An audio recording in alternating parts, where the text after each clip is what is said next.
Hey guys, welcome to another Gauging Gadgets Hitfilm Express tutorial video. In this video I'm going to show you how you can easily update your Hitfilm Express software. So one of the ways to get to the available updates is to simply open up Hitfilm Express, and if there's an update available, it'll come up with this screen and you just select download now. But if you do not have that option for some reason, check the description. I'll put a URL of where you can download the update online. So once you get to that URL, all you need to do is select the version for your specific OS. I'll be doing Windows because I'm on Windows 10, so select Install now.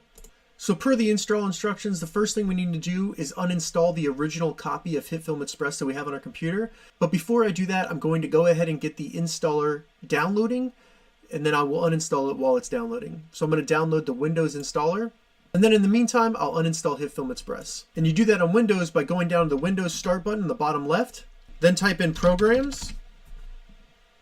Add or remove programs is what we're going to open up. Now in the list of applications, we just need to find Hitfilm Express and then do uninstall. Now that we've uninstalled the previous version of Hitfilm Express, we can go ahead and install the new version by opening up the installer that we downloaded. And then I'm going to do a typical installation, and we'll go through install. Once the installation is completed, all you need to do is select Finish, and the new version of Hitfilm Express will open on your computer. So that's how you quickly install an update to Hitfilm Express. If you have any questions about this, leave a comment below. I'll get back to you as soon as I can. If you'd like to see more Hitfilm Express tutorial videos, check the link in the description. If this video helped you, give it a thumbs up, and please consider subscribing to my channel, Gauging Gadgets, for more gadget reviews and tech tutorials. Thank you so much for watching.